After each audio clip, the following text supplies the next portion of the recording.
Hello, usually നിങ്ങൾ കാണുന്ന ഒരു വ്ളോഗ് വീഡിയോ അല്ല ഇന്നത്തത്. എൻ്റെ ലൈഫിൽ എൻ്റെ ഒരു പാർട്ടായി മാറിയ എൻ്റെ ഒരു car. So yes, I boat A second hand car.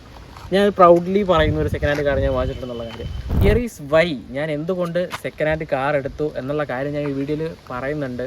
Car ഇവിടെ ഉണ്ട്, ഞാൻ പിന്നീട് കാണിച്ചു തരാം. നിങ്ങൾ തമ്മിലിൽ കണ്ട കാർ ആണോ ഇത് എന്ന് നിങ്ങൾക്ക് ഡൗട്ട് ഉണ്ടായിരിക്കും. സോ നിങ്ങൾ ആ വീഡിയോ പോയി കാണുക. വീട്ടിൽ ആദ്യമായിട്ടൊരു കാർ വാങ്ങാൻ പ്ലാൻ ചെയ്ത ടൈമിൽ അച്ഛൻ്റെ വഴിക്ക് ഒരു എന്താ പറയുക, ഒരു ബഡ്ജറ്റ് ഫ്രണ്ട്ലി കാർ നോക്കി. പക്ഷേ എൻ്റെ ഫ്രണ്ട്സും ഞാനാണെങ്കിൽ പോലും കൂടുതലും ഒരു പുതിയൊരു കാറ്, അതായത് എൻ്റെ അമ്മ പോലും പറഞ്ഞത് പുതിയൊരു കാർ എടുക്കണം, നല്ല ജോലിയൊക്കെ ആയതല്ലേ, പുതിയൊരു കാർ എടുക്കണം എന്നുള്ള കാര്യം പറഞ്ഞിട്ടുണ്ട്. അപ്പോൾ എനിക്കും ഒരുപാട് ക്യൂരിയോസിറ്റി ആയി, ഏത് കാർ എടുക്കും എന്നൊക്കെ പറഞ്ഞിട്ട് എൻ്റെ ഫ്രണ്ട്സിനോട് ചോദിച്ച ടൈമിലാണെങ്കിലും നല്ല കിടിലം പുതിയ അത്യാവശ്യം നല്ല ഫീച്ചേഴ്സുള്ള കാറുകളാണ് നമുക്ക് സജസ്റ്റ് ചെയ്ത് തന്നത്. അപ്പോൾ എൻ്റെ മനസ്സിൽ ഞാൻ ഒരുപാട് മനക്കോട്ടകൾ കെട്ടി.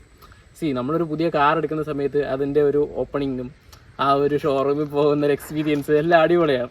പക്ഷെ അന്ന് അങ്ങനെ ഒരു 1 മന്തോളം അതിൻ്റെ പറയലായിരുന്നു. വർക്കൊക്കെ ഇങ്ങോട്ട് മാറ്റി വെച്ചിട്ട് ഫുൾ ടൈം എന്താ പറയുക, ഇതിൻ്റെ കൂടെ കാർ എങ്ങനെ എടുക്കും, കാറിൻ്റെ വീഡിയോ ചെയ്യണം, റീൽ ചെയ്യണം, അത് ചെയ്യണം, ഇത് ചെയ്യണം എന്നൊക്കെ പറഞ്ഞ് ഒരുപാട് ഐഡിയാസ് ആയിരുന്നു. പക്ഷേ വിധി എന്ന് പറയട്ടെ, എല്ലാം കൂടെ കലക്കി തിരിഞ്ഞ് വന്ന ടൈമിൽ ഞാൻ അച്ഛന് പ്രസൻറ്റ് ചെയ്തൊരു കാറ് വേറെ ഒന്നായിരുന്നു. അത് ഞാൻ പിന്നീട് ഉള്ള വീഡിയോസിൽ ഞാൻ റിവീൽ ചെയ്യാം. പക്ഷേ അച്ഛൻ സജസ്റ്റ് ചെയ്തത്, അത് സജസ്റ്റ് ചെയ്യാൻ കാര്യമെന്ന് പറഞ്ഞാൽ ലൈഫിൽ ആദ്യമായിട്ട് എടുക്കുന്ന കാറാണ്. കാറെന്ന് പറയുന്ന കാര്യമേ ഞങ്ങളുടെ ഫാമിലിയിൽ വന്നിട്ടില്ല.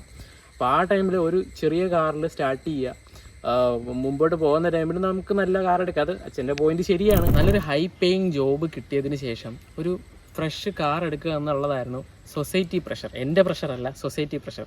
പുതിയ കാറ്, പുതിയ ലാപ്ടോപ്പ്, പുതിയ വീട്, എന്തിനു പുതിയ വീട് വരെ വയ്ക്കാത്തതെന്നുള്ള ചില ടോക്കുകളുണ്ട്. പക്ഷേ എന്താ പറയുക, നമുക്ക് നമ്മുടെ സാറ്റിസ്ഫാക്ഷനാണ് വലുത്. ഞാനത് റിയലൈസ് ചെയ്തിട്ടുണ്ട്. ഇനിഷ്യൽ ടൈമിൽ ആ കാർ എടുക്കുക എന്നുള്ളൊരു പ്ലാനിൽ ഞാനും ഒരുപാട് ആഗ്രഹിച്ചിട്ടുണ്ട്.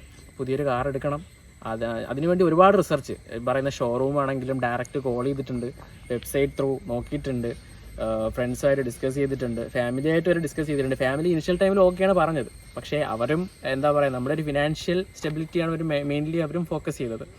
But here is the truth guys. Finally ഞാൻ മനസ്സിലാക്കിയത്, ഒരു പോയിന്റ് എ നിന്നിട്ട് പോയിന്റ് ബിയിലേക്ക് പോകാനായിട്ട് നമുക്കൊരു വണ്ടി വേണം.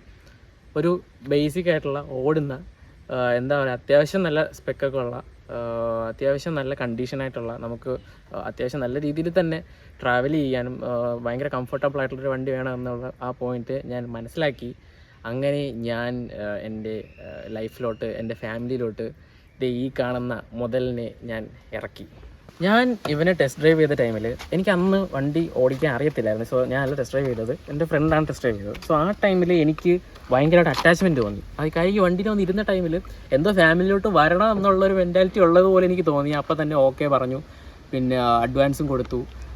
അത് മാത്രമല്ല, ആദ്യ ടൈമിൽ ഒരു കാർ എടുക്കുകയെന്ന് പറയുമ്പോൾ നമുക്ക് ഉള്ളിൽ വരുന്നതാണ് മാരുതി 800, അതുപോലെ തന്നെ സെന്ന്. സോ ഇതൊക്കെ ആയിരുന്നു എൻ്റെ മൈൻഡിൽ ആദ്യം എടുക്കുന്ന ടൈമിൽ. വീട്ടിൽ പറയുന്ന ടൈമിലും പക്ഷെ കുഞ്ഞു കാറല്ലേ, ഒരു കുഞ്ഞു കാർ തന്നെയാണ് അത്യാവശ്യമൊന്നും തോന്നിയിട്ടുണ്ട്. പക്ഷേ ഇവനെ കിട്ടിയതിന് ശേഷം ഇവന് അത്യാവശ്യം എല്ലാ കാര്യങ്ങളും ഡീൽ ചെയ്യാൻ പറ്റുന്നുണ്ട്.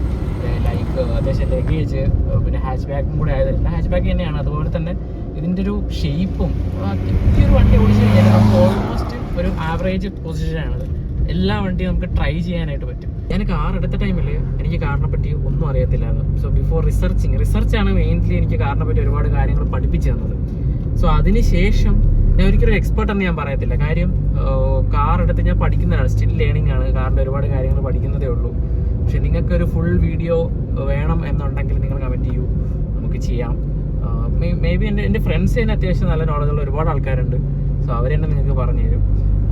റീസെൻ്റ് ആയിട്ട് നമ്മൾ B6 ഒക്കെ പോയി ഡ്രൈവ് ചെയ്തിട്ടൊക്കെ വന്നിട്ട് അതിൻ്റെ വീഡിയോസൊക്കെ ഉണ്ടെങ്കിൽ ഞാൻ ഇതിൽ സൈഡിലോട്ട് പിൻ ചെയ്തേക്കാം. അത്യാവശ്യം നല്ല അടിപൊളി ഫീച്ചേഴ്സ് ആയിരുന്നു. സോ ഒരിക്കലും ഒരു എന്താ പറയുക, കാർ റിവ്യൂ ചെയ്യുന്ന ഒരാളോ അങ്ങനെയൊന്നുമല്ല. പക്ഷെ എൻ്റെ ഇമോഷണലി അറ്റാച്ച്മെൻ്റ് ആയിട്ടുള്ളൊരു പ്രൊഡക്റ്റിനെ പറ്റിയിട്ട് നിങ്ങൾക്ക് പറഞ്ഞു തരും. സോ ഇവനെ എൻ്റെ കയ്യിൽ കിട്ടിയതിന് ശേഷം ഞാൻ ഇതുവരെ ഒരു കുറവും വരുത്തിയിട്ടില്ല.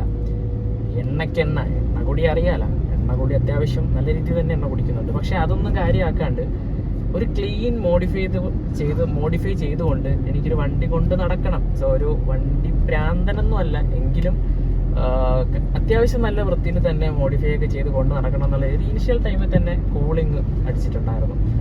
അത്യാവശ്യം നല്ല രീതിയിൽ തന്നെ അടിച്ചു. അതുപോലെ തന്നെ സ്പീക്കർ അപ്ഗ്രേഡ്, പിന്നെ ഇൻറ്റീരിയർ, മെയിൻലി ഇൻറ്റീരിയർ വർക്കാണ് കൂടുതലും ഫോക്കസ് ചെയ്തത്. എക്സ്റ്റീരിയർ ആയിട്ടുള്ള പാർട്ടൊന്നും ചെയ്തിട്ടില്ല. സോ അതുകൊണ്ട് തന്നെ ഫീലിംഗ് ബെറ്റർ.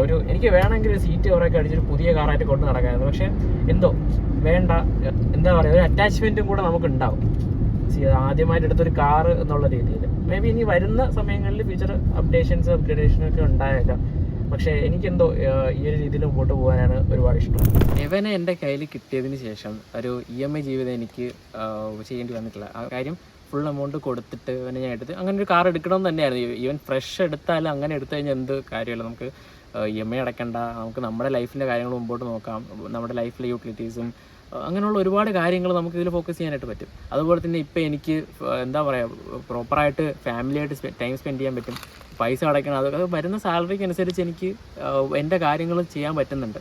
സോ ഇവനെ കിട്ടിയതിന് ശേഷം അത്യാവശ്യം എനിക്കൊന്ന് പുറത്ത് പോകാനാണെങ്കിൽ പോലും വെറുതെ ചില്ലടിച്ചിരിക്കുമ്പോൾ അയ്യോ ഇവൻ്റെ പൈസ കൊടുക്കാനുണ്ടല്ലോ എന്നൊക്കെ ഉള്ള മെൻറ്റാലിറ്റി ഒന്നുമില്ല. ജസ്റ്റ് പോവുക, ഒന്ന് കറങ്ങുക, വരിക, അങ്ങനെ ഒന്ന് എണ്ണടിച്ച് കൊടുത്താൽ മതി, അവൻ എന്നെ കൊണ്ട് പൊക്കോളൂ. ആ ഒരു അടിപൊളിയാണ് അതിൽ ഒരു കാർ എടുത്തതിന് ശേഷമുള്ള എൻ്റെ ഒരു ലൈഫ് എക്സ്പീരിയൻസ് എന്ന് പറയുന്നത്. But here is the thing guys, കാര്യം നമ്മളൊരു പുതിയ കാർ എടുക്കുന്നതും ഒരു പഴയ കാറിലോട്ട് മാറുന്നതും ഒരിക്കലും ഒരു ബോറ് പരിപാടിയല്ല. അത് പേഴ്സണൽ ചോയ്സാണ് ഒരാളുടെ, അല്ലേ? ഉറപ്പായിട്ടൊരു പേഴ്സണൽ ചോയ്സാണ്.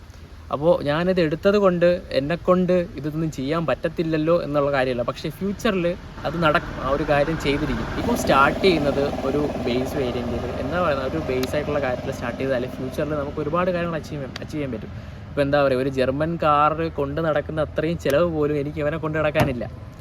പക്ഷേ ഞാൻ ആ ഒരു ലെവലിലോട്ട് വളരും എന്ന് എനിക്ക് ഉറപ്പായിട്ടുള്ളൊരു വിശ്വാസമുണ്ട്. ഒരിക്കലും ആ പൈസ എന്താ പറയുക, അത് നമുക്ക് ഇൻവെസ്റ്റ് ചെയ്യാം, നമുക്ക് നമ്മുടേതായിട്ടുള്ള കാര്യങ്ങൾക്ക് ഇൻവെസ്റ്റ് ചെയ്ത് വയ്ക്കാം. ഫ്യൂച്ചറിൽ നമുക്ക് അത് ഉറപ്പായിട്ട് നടപ്പാക്കാം. കാര്യം ആ ഒരു വിഷനുണ്ട്, ആ ഒരു മിഷനും ഉണ്ടെങ്കിൽ മാത്രമേ നമുക്ക് മുമ്പോട്ട് പോകാൻ പറ്റൂ. ജർമ്മൻ കാറുള്ളതും നമുക്ക് പൈസ സമ്പാദിക്കാൻ ഇഷ്ടം കൂടും എന്നുള്ള കാര്യം ഉറപ്പാണ്. So finally I got a second hand car. To be honest, ഞാൻ ഭയങ്കര പ്രൗഡാണ്. എനിക്ക് ഒരു കാറ് തന്നെ എനിക്ക് അച്ചീവ് ചെയ്യാൻ പറ്റില്ല, ഞാൻ ഭയങ്കര പ്രൗഡാണ്. അത് മാത്രമല്ല, നിങ്ങൾക്ക് ഇതുപോലുള്ള എന്തെങ്കിലും എക്സ്പീരിയൻസ് ഉണ്ടെങ്കിൽ കമൻറ്റ് ബിലോ ഗൈസ്. കാര്യം നിങ്ങളുടെ എക്സ്പീരിയൻസ് എനിക്കറിയണമെന്നുണ്ട്. ഞാൻ ഇനി വരുന്ന വീഡിയോസിൽ ഇതുപോലുള്ള എൻ്റെ ലൈഫിൽ നടക്കുന്ന എക്സ്പീരിയൻസ്, ഞാൻ ലൈഫിൽ അച്ചീവ് ചെയ്തിട്ടുള്ള കാര്യങ്ങൾ, സോ എവറിത്തിങ് ഞാൻ പറഞ്ഞിട്ടുണ്ട്. ആദ്യത്തെ വീഡിയോ തന്നെ പറഞ്ഞിട്ടുണ്ട് ഡോക്യുമെൻറ്റ് ചെയ്യുന്നുള്ള കാര്യം. So this is my documentation, this is my asset. So thank you guys, thank you for watching this video. Bye bye.